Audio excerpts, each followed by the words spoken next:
Good morning, everybody. I hope you're having a wonderful weekend. I hope the Lord's blessing you and your loved ones on this Sunday morning. I am going to church a little early because I play the keyboards and I gotta kind of get myself straight with what we're doing for this service. So I just want to talk a little bit about what happened the other day and a little bit about that. And the family, as you know, I said yesterday, they're absolutely distraught. You know, when you lose somebody that's 18 years old and so full of life and vibrant, such a wonderful, good girl, you know, I don't care how old you are. When you lose a child, I don't know, but I know that from what I've read and people have said, it's like the worst thing a parent can ever experience is to have a child pass away. It makes you think, you know, it makes you think about your life. It makes you think about, you know, when we'll be standing before the Lord.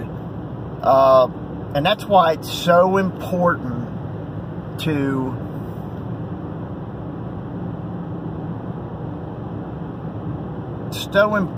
stay in the Word. It's so important to keep yourself as close to Christ as possible, because as we just saw, you never know. Something as small as a mosquito bite can turn into something much worse, which can then turn into something that takes your life. You just don't know. You know, none of us are promised tomorrow. And I don't want to make this video, you know, all dark and gloomy and whatnot. It is a sad time for me and definitely for them. And I feel that with the passing of this young lady, that I need to emphasize more about how important it is to give your life to Christ, and if you already have, to stay as close to the Lord as you can. You know, it reminds me of my father, who passed when I was young. It was instantaneous. You know, nobody expected it. It wasn't like he was battling a long illness or anything like that.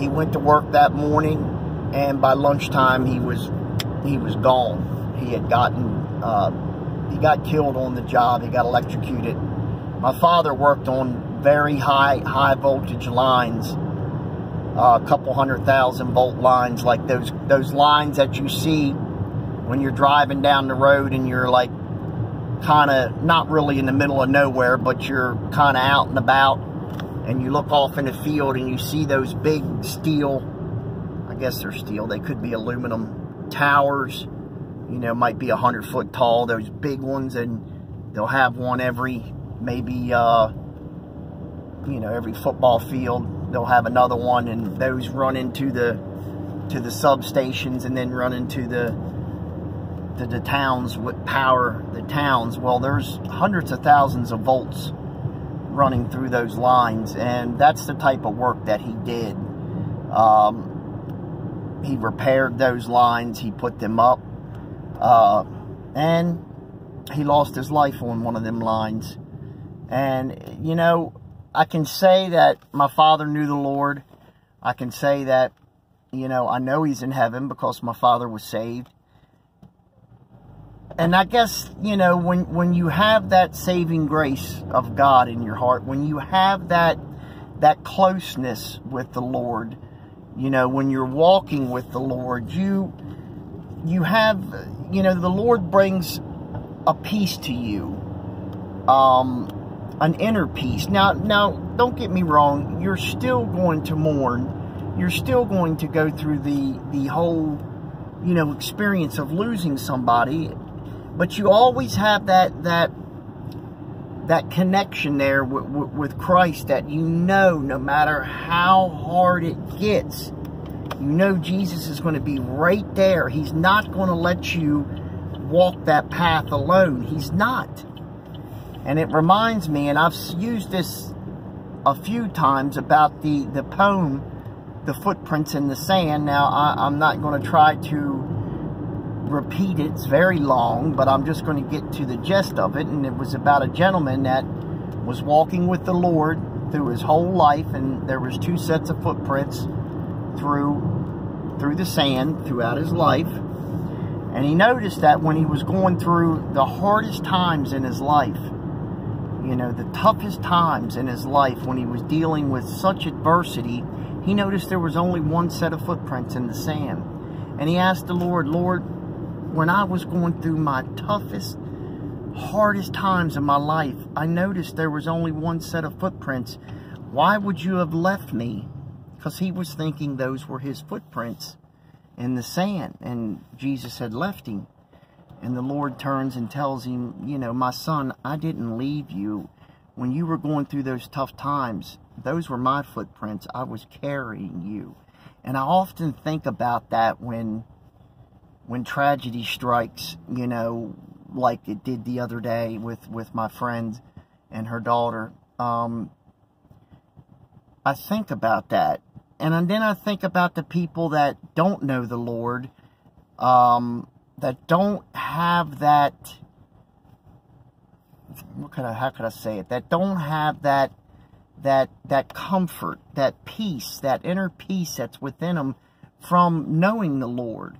You know, I could not imagine going through the tragedy that I went through when I was a child without knowing the Lord, because many nights I laid in my bed, and I was young. I was so close with my father. He was the world to me, and you know, it hurt. It hurt bad. I mean, deep down in the gut type of hurt.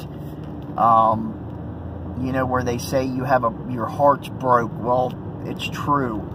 It feels like it's actually broken too.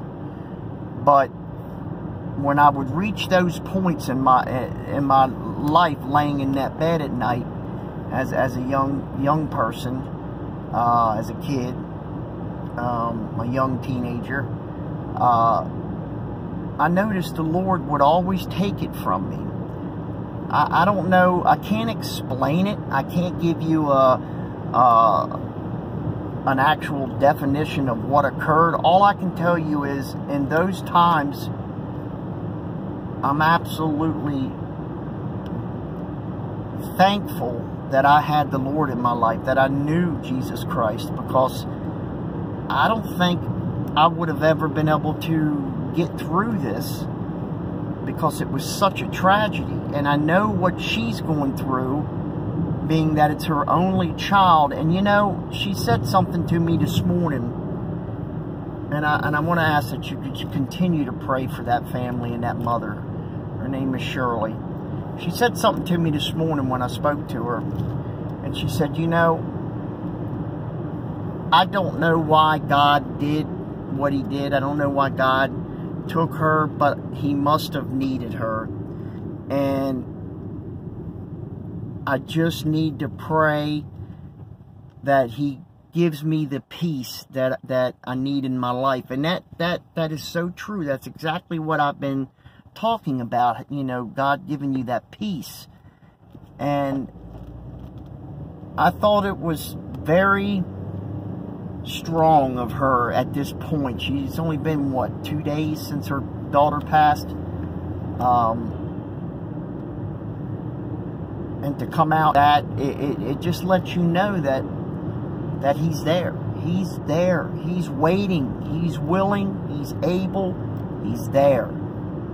It's us that don't call upon him. It's us that make excuses of why we don't need the Lord, or, you know, whatever excuse you want to come up with. It's us that does that. It's not God. It's not the Lord. So, I'm going to close this video out.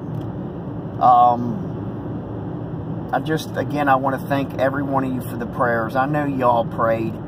I just know you did, and I know you're continuing to pray, and there's no way I can thank each and every one of you enough. There's just no way. I could never do it. I will say thank you from the bottom of my heart, but it's just not enough. I mean, I appreciate every one of you, and I know you prayed, and I'm just going to ask that you continue to do so for the family and the mother.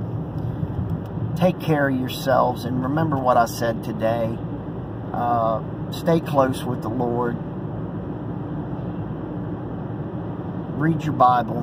Go to church, because I am very, very a strong believer in going to church. I think that is an absolute necessity as a Christian, to go and be with other Christians and to worship the Lord and give reverence to the Lord. I think that's so important.